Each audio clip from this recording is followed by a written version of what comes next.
started that clap? Who started it? All right. It's a good start then. Thanks for being here. There's some seats down here in the front row if you guys are looking for something. Yeah? Okay. And then listen, look at that. Not even the front. You can go to the third row just because you volunteered. It's nice. Glad that you could be here this afternoon on a Wednesday, and I hope to make this hour go by quickly for you all. And I hope that you're able to gain a couple just tidbits about life throughout the day. Okay, shall we begin? Together is better. This is a statement that I believe to be something of fact.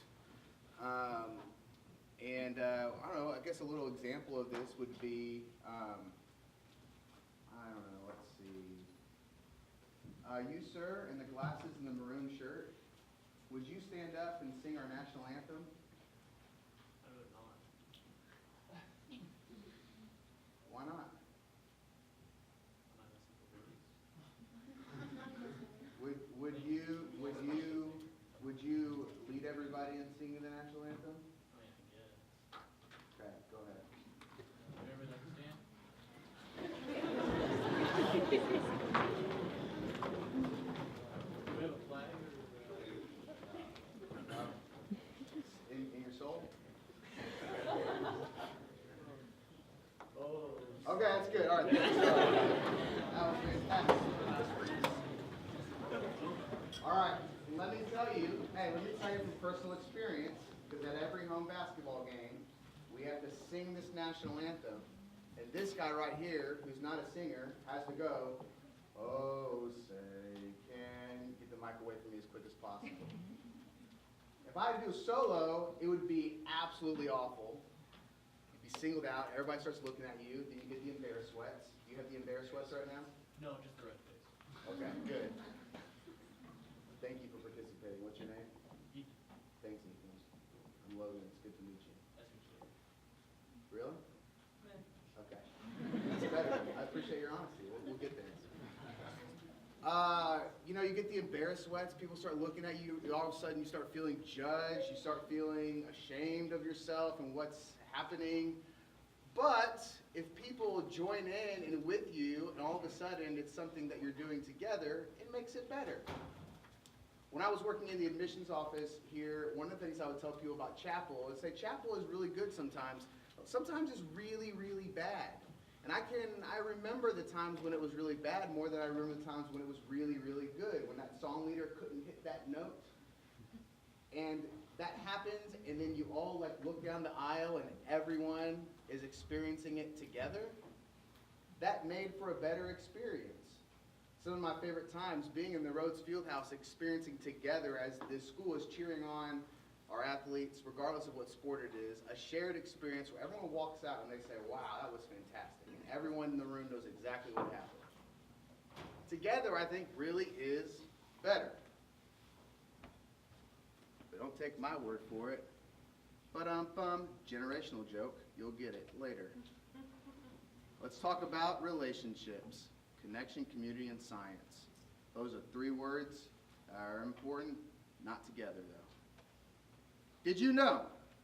In a recent study at Cornell University, it was found the average college student could only identify one or two friends with whom they would confide important personal matters. Think about your life right now. If you had very important personal matters, how many people do you tell those to right here on this campus? There's going to be an underlying theme throughout the entire thing that Harding is very weird when it comes to this type of thing because we're based a lot on relationships. But how many people at Harding know everything about you? Or how many people do you know that know everything about you? I mean, they know the good and the bad.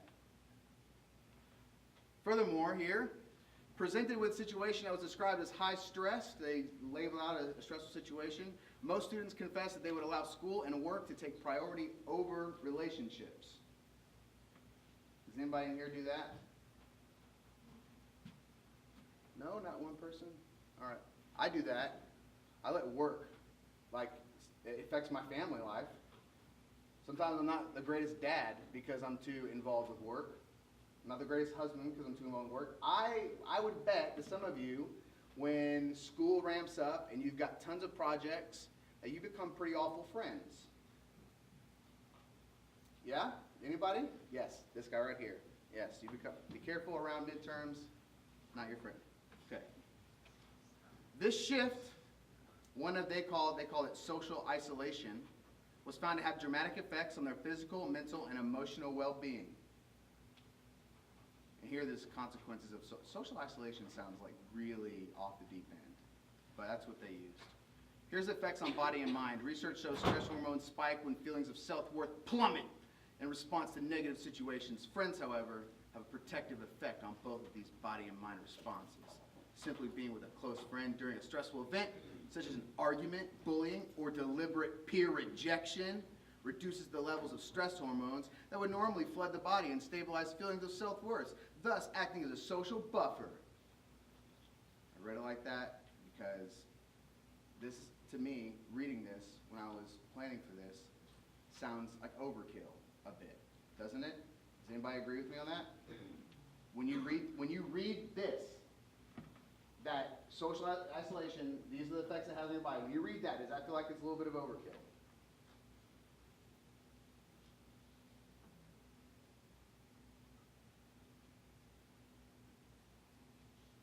Thank you. Okay, appreciate that. Woo, you guys, I don't mind waiting it out. Okay, it diminishes your life. The mortality risk of people who find themselves socially isolated is equal to that caused by obesity and physical inactivity. Having close relationships, in fact, increases your lifespan at a rate equal to that of quitting smoking. Who knew? Dr. James House did. University of Michigan found that the chance of dying over a period of 10 years increases by 10% for people who live alone or have only a few friends compared to people with more friends and family. You could be killing yourself by living in social isolation. I'm willing to bet not many of us here are living in social isolation. You came here. That's step one, right? You got out. That's good. But if you want to add years to your life, or 10% over 10 years, 1 year, every 10 years, 1 year, then you'll have friends. Is everybody on board? Yes. Thank you. Okay, good. Physically disabling. Dr. John, Italian name, I'm not going to try it out loud. From the University of Chicago, and Steve Cole from UCLA, prominent social psychologists are experts at determining the effects of loneliness on health. They show people who are socially isolated have less protection against contracting and fighting off infections. They get sick more. They also have higher rates of cancer, heart disease, heart attacks, and strokes than people with more social connections. This is partly due to an increased level of inflammation in the body, which causes lonely people to have higher blood pressure, up to 30 points, and heart rate. 30 points of blood pressure, that's not good. These are the effects of social isolation. How are you guys feeling about this right now? I'll wait. I'm serious. I want to ask you this question. I want you to respond to this. How are you feeling about what we've just covered here? This research that has been done at various universities, specifically in tune to college students. What is this? What is this? What do you feel about this? Shocking. Shocking. Who said that? Why? I didn't know that not having friends was so debilitating. Yeah. Who knew? You live a charmed life. My friend, sorry. Shocking, okay? Is there any other response in the room that I can ask for? It's stressful. Huh? Stressful. Feel stressful? Well, that's not good. Yeah, talking about having stress from not having friends. Yeah. That makes sense. Yeah. Anybody else? You don't have to say what you think I want to hear you say. Be honest with me. What do you think about this? Yes? I feel like maybe this could be a little bit misleading. Okay, how so? Tell me more. Those who like have more like cancer, heart disease, and stuff like that, it's possible that they isolate because they have such debilitating disease. No. They have no friends, and that's why they have the disease. It's clear. They didn't get into social club freshman year, and heart attack. Yeah. It's rough. It's unfortunate. Sweet. Great job, Logan. That's fantastic. Okay, so this feels like it could be a little bit misleading, all right? Anybody else? Any opinions we want to share? I mean, like you said, it is kind of overkill. It kind of makes it sound like if you don't have friends, you're gonna die. And True. That doesn't sound good. Well, it's true. If you have friends, you'll die too. I mean, exactly. Macro, Like, yeah, why macro that approach. Yeah. Yeah, it does feel that way, doesn't it? Like this is they're jumping or they're drawing some conclusions that seem like they are the worst side of it, right? I think so. They're scientists, I'm not. I just read what they wrote. Social isolation? Question mark? What? Again, I think it seems like it's getting a little okay. What you think your relationships look like? Okay. Here we have you at the very top there, and that's your life mountain. I don't know if many of you knew you were on a life mountain, but it's here. Tier 1, that's up in the green area, is your closest friends. Tier 2, in the yellow, you're pretty good friends. Tier 3, you're not really friends. 4 is your acquaintances down here, and then you have strangers way off in the background. Right? This seems like a pretty natural progression of relationships. Would you agree with that? Yeah. Yes. Guys, smart. They're catching it. I just love this. Yeah, I saw this and I thought, okay, that's fine. This is what they say that we think our relationships look like. What your relationships really look like, does anyone have a guess? Yeah. You can, I mean, it's fine. That's you up top again. And nobody close to you. Everybody perfect. Who said that? Okay, what's your blood pressure like? We have a van like literally right outside. We can go check this. It's a blood donation thing. All right. This, it can make sense, right? Everyone is the same distance apart from you. That doesn't make sense to you? That makes sense to me. It can make sense to me that you, at the top of your mountain, are equidistant from those around you. Equidistant. Now that's a good one. And I didn't even know I had it. It just came out. It's great. Sorry, I'm proud of myself. And maybe they're not. Maybe in real life they're not so far. Like this is like acquaintances and strangers. Maybe in real life, if we took this picture and we moved these people up to like the orangish yellow area, does that feel better to anyone else? Does that feel like that could exist to anybody else? Yes. Yes, it does feel like that. Okay?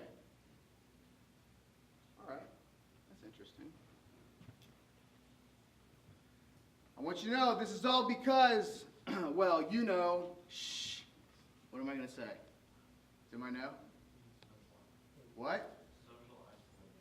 Well, no. That's, look. Oh, what? How did I? What? It zoomed in. What happened? What do I do? Okay. No, this was social isolation. What's all this because of? Ready? Millennials. Ah. Say it with me. Ah. Collective eye roll from every single person in this room. Thank you for eye rolling. That was great. I didn't think people were. You did, and it was very good. I saw the whites of your eyes all the way around. In a survey of over 200 college students, ages 18 to 22, you guys, it was found that millennials are in fact isolating themselves behind phone screens and finding it difficult to establish meaningful connections with others. 95% of students surveyed reported they find it difficult to find a real meaningful relationship. Millennials. What's your TSOP score? Anybody know what TSOP stands for? Time spent on phone. Time spent on phone. Not like in your life, like percentage of your life, whatever. When you're watching one of your favorite shows, what's your TSOP? What?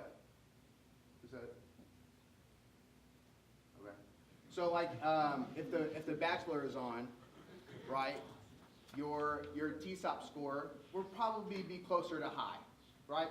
Out of 10, you might be in 8, 9 range.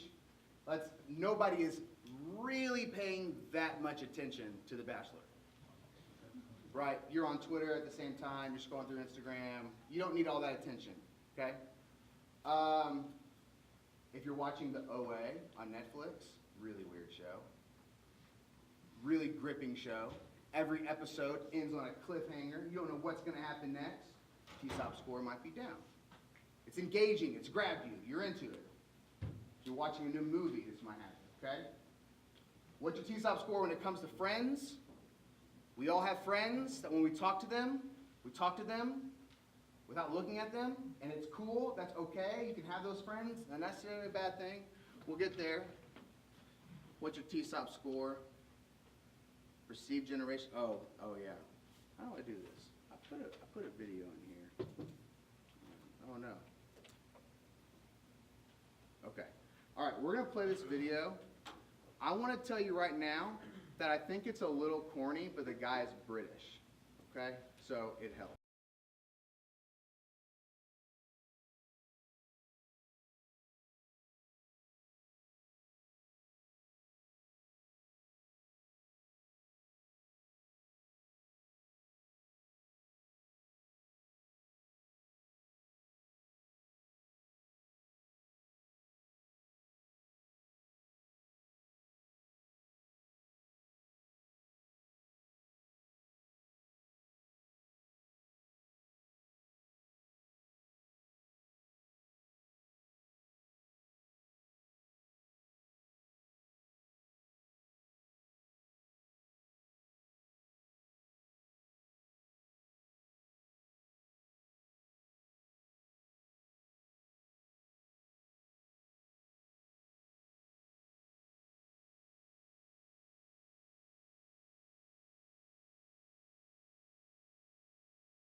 Mic dropped.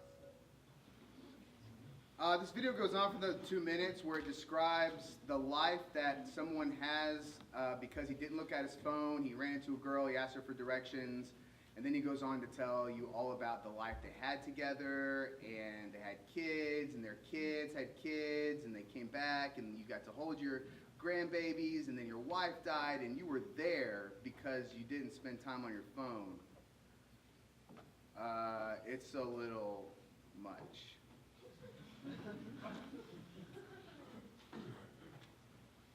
Perceived generational shift? Okay, I gotta be honest with you, I feel like a lot of this stuff is like real big nonsense, okay? Now, some of what that guy was saying does hit home a little bit for me. I have children. If I have my phone out, my daughter, who is 2 in a week, will say cheese. Natural reaction. Okay, that, you know, okay. My son knows how to operate all the games and stuff on the phone, kill my battery without telling me. Okay, fine, whatever. He knows how to open the App Store, knows how to search exactly what, he has YouTube channels that he follows. They're just about Legos, but he subscribes, he gets little notifications on his iPhone in his room. That's an old iPhone that I had. And I'm thinking, oh no, is that bad or not? And people will take that kind of stuff and say, your generation is worse because of it. And I don't think that's necessarily true. You know, he mentions there, I can't stand up to talk on the train.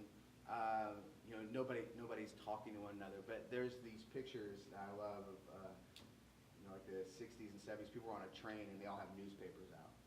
Right, and they're all reading, nobody's talking to each other. Because you're on a train, not because you have phones, because you're on a train. That's weird. It's like personal space is personal space, and when you get on a train, it's non-existent. You don't talk to people. That's okay to me. So this idea of this generational shift, to me, is a little bit of nonsense, right? It's old people yelling at you to get off their lawn. Okay? What do you think of your generation? Do you hate talking about your generation? Are you over it? Anybody? There's 1, 2, 3 and a half. Everybody else is good though? We can go on and talk about the detriment of millennials and how you guys are going to ruin the world. Yes, please? Great. So,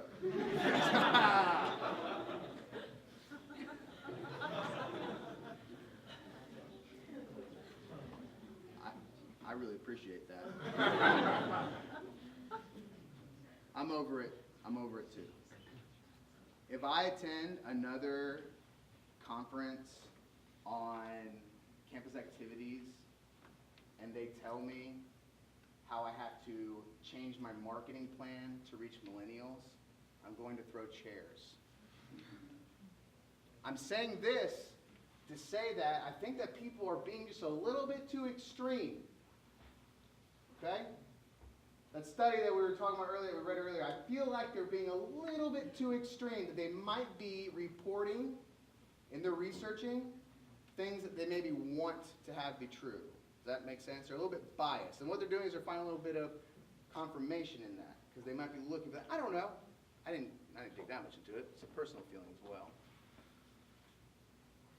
But I will say that even if you look at extremes like that, I think we can all probably agree that when you're alone and lonely, it can be pretty bad. It can be pretty bad.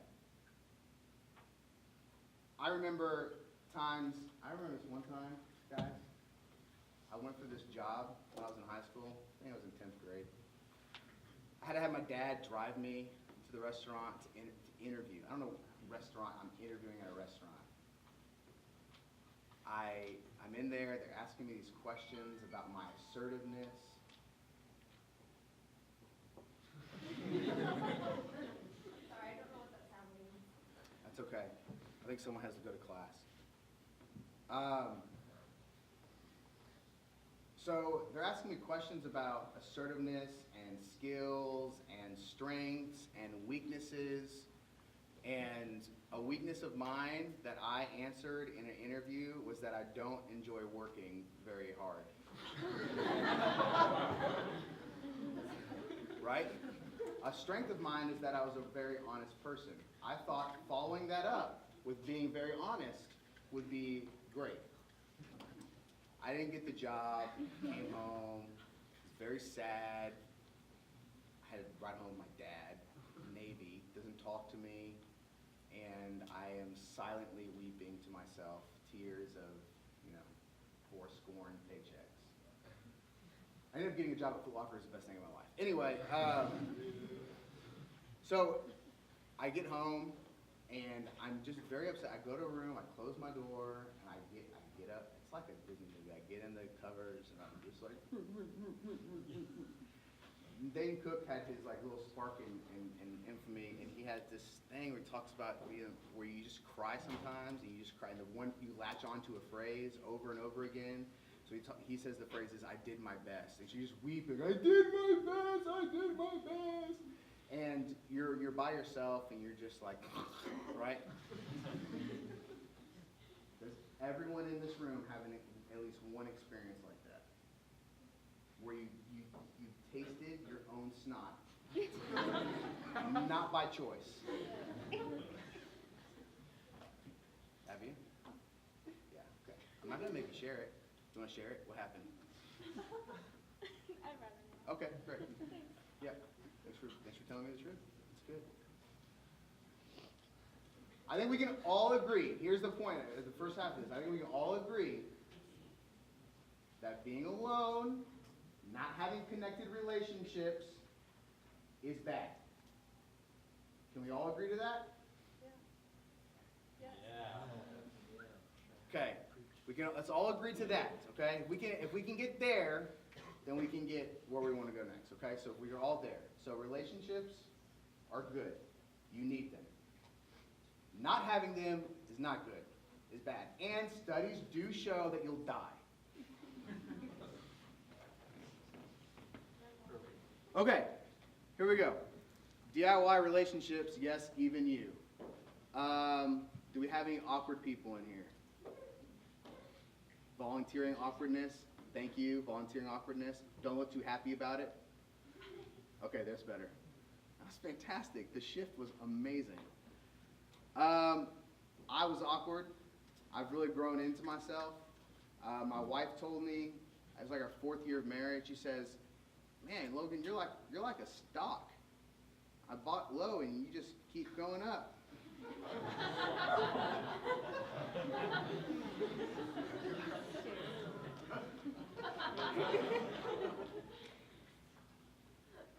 Okay. She's not 100% wrong. All right. What is the opposite of acceptance? A little bit louder? Rejection. And it's the worst. Show of hands, how many of you have ever been rejected for something? Good. A lot of people in the back who have not been rejected before. They're all stars. Let's affirm them right now.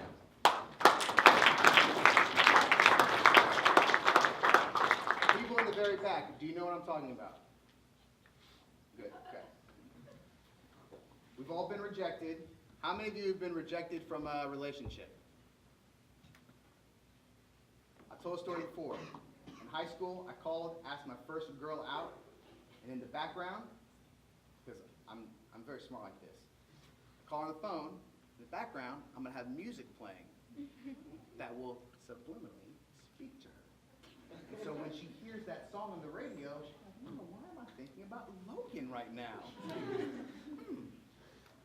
Casey and JoJo, tell me it's real in the background. Tell me it's real, the feelings that we feel, okay? She said no. Click. That was it. I stumbled through getting around, and she knew it was coming, and when I finished, no, click. I was crushed, right? I was absolutely crushed. I was already like on the phone, walking all the way around my room, doing weird circles, standing on my bed, make sure the music was at the right level. I was crushed. My dad told me, welcome to the big R club. Rejection. Congratulations. Every man does it. You're a man now. Thank you. Stood up straighter. It's great. We've all felt rejection at its worst. I think rejection at its worst comes from relationships. Rejection from a relationship hurts. Why?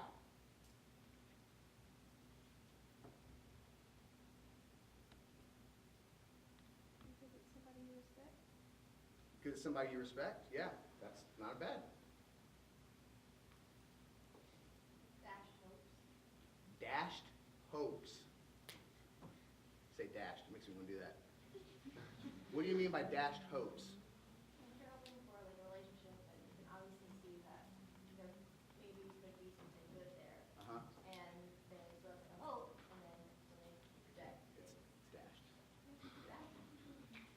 I'm not just talking about opposite sex relations. Friendship. How many of you have tried to make a friend in a class, in your dorm, anywhere on this campus, only to have it not work out? Anybody? No, thank you. Yeah. Good. How does that feel? How does that feel? awkward, huh? Bad. It does feel bad, doesn't it? Why does that, can I pick on you a little bit? Why does that feel bad? Why did that feel bad? Well, he doesn't say anything, so Alex said next to him, he got up and You sat next to him, he got up and moved to the next seat? That's rough. How did you feel about yourself in that moment? In that moment, you sat down, he got up and moved. What was your first thought? I wanted to like flip the table.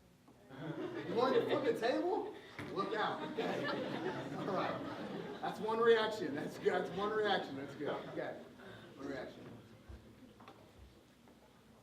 When we are putting ourselves out there for a relationship, even if it's as little as I'll sit next to you and someone gets up and moves, I don't know about you, but maybe the first thought I have is,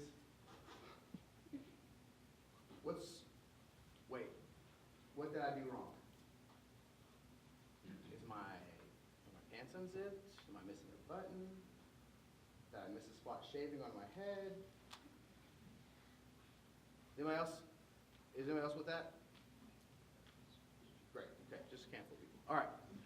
Rejection is the worst, but here's the thing about rejection is that it is absolutely connected to acceptance.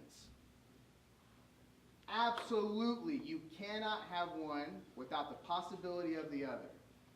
That's why we sit next to people, isn't it? Why?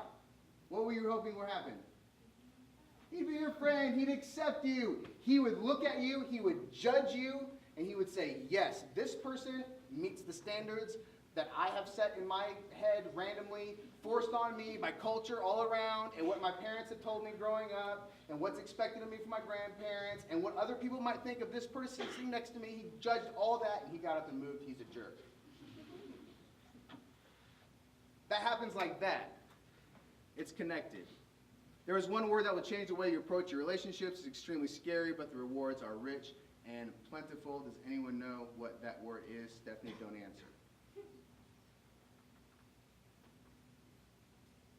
Anybody? Stephanie? Vulnerable. Yeah, I went with vulnerability. You know, real word. Yeah, well, you know. This is the key, okay? This is the key, major key right here, okay. We the best. Listen to this definition of vulnerability. The quality or state of being exposed to the possibility of being attacked or harmed, either physically or emotionally. That sounds awful. That does not sound good at all. Here's what vulnerability is. The perception that vulnerability is weakness is the most widely accepted myth about vulnerability and the most dangerous. When we spend our lives pushing away and protecting ourselves from feeling vulnerable or from being perceived as too emotional, we feel contempt when others are less capable or willing to mask feelings. Suck it up and soldier on. We've come to the point where rather than respecting and appreciating the courage and daring behind vulnerability, we let our fear and discomfort become judgment and criticism. Homeboy could have let her sit down next to him, and could have respected the courage that it takes to walk up and sit down next to somebody you don't know, even if he was saving a seat for a friend. We can all paint that picture a little bit better, can't we? That took real courage to do. Being vulnerable means expressing the courage to step out there and state who you are.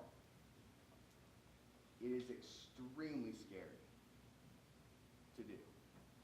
And that's because as you are doing it and you're stepping out to be vulnerable, you are asking the question, will you accept me?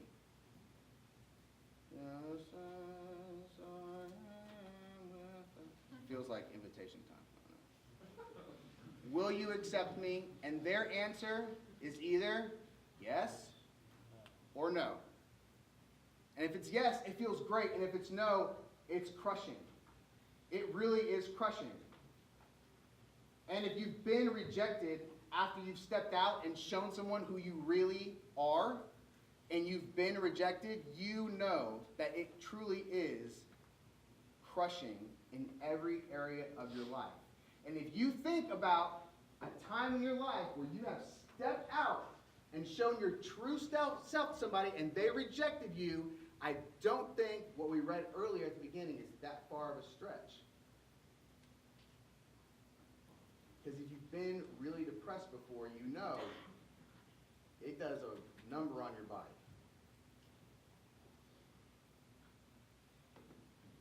In fact, I think that there are a number of people in this room who know exactly what I'm talking about and probably have experienced it this semester. What I want to propose to you is that we stop judging people and we start applauding the courage to step out. Doesn't mean you have to be everybody's friend who steps up to you, right? Sometimes that's not going to work out. I'm a Washington Redskins fan. It's racist. It is. That's awful. I'm not going to like Dallas Cowboys fans. We won't get along. That's going to be okay. All good.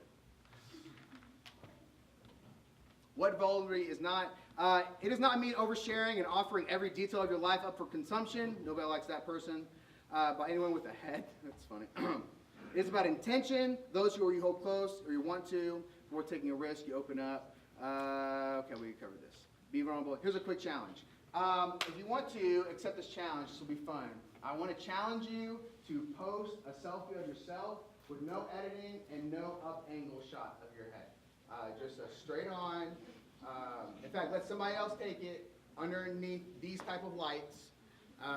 And don't do like this to your hair, or don't wipe off any oil that may have developed. I have oily skin. It's okay. Don't clean your glasses. Just like let someone just take a really close picture of you and let them post it, and that would be good. Is anybody okay with that? Yeah? You can do that right now? You guys want to take your phones out and do that right now? That'd be awesome. I'm just kidding. Do that. A quick challenge this week. Do that, though. I want to see what happens if you do that. A quick challenge is I would like for you to identify, sometime in the next week, identify one person in your life here at Harding who you consider a close friend of yours. I want you to just experiment with being vulnerable with them. Step out, tell them something they maybe don't know about you, maybe something private that you haven't told anyone else at Harding. That's asking a lot. It's not really quick. It's asking a lot. And see what happens. There's a biblical approach to this as well. A whole bunch of verses from the Bible that talk about doing life together. God designed us to be in relationship with one another. Our relationship with one another echoes the relationship between us and God.